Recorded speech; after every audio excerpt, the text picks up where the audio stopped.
We're going to talk for a little while about film acting, of which I've done a little bit.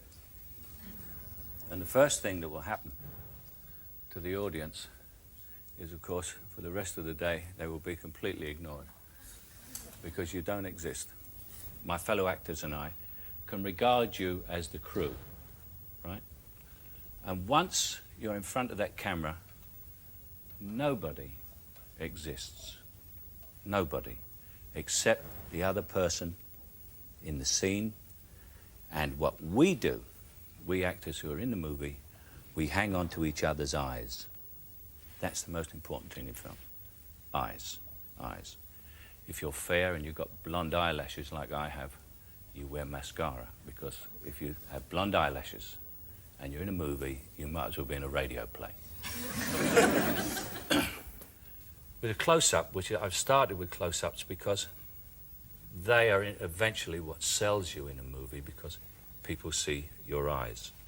And I'll take my glasses off. What you get in the cinema, my friends here watch the monitor. What I often see in television or a cinema is people who are looking at someone else and they change eyes. Can I have some? Come stand here, Simon. You stand off camera, and then I will look at you. Stand. Always remember, if you're doing a close-up with somebody, you are the off actor, the one who's off the set. Get as close to the lens as possible to bring the other actor around to the most advantageous for him, which is right round to the lens.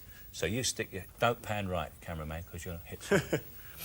Now, you see actors, and they're acting, and they change, and it's an infinitesimal thing in the eyes, is they change eyes as they're talking. Can you see my eyes changing there? Yes. I'm changing eyes. Yeah. And I'm blinking. Now, that is two of the worst things to do. First of all, you never change eyes, and what you do is you pick an eye. Now, which eye do you pick? I look at, with this eye, because the camera is there, I look at this eye, at your eye there, which brings my face, you can see. If I look with this eye at that eye, look what you get. You see the difference? But it's the same look. And if I keep blinking, it weakens me. But if I'm talking to you, and I don't blink, and I just keep going, and I don't blink, and I keep on going, and I don't blink, you start to listen to what I'm saying. And it makes me a very strong person, as opposed to someone who is sitting there going, which is someone who's completely flustered. The camera is like somebody who loves you deeply.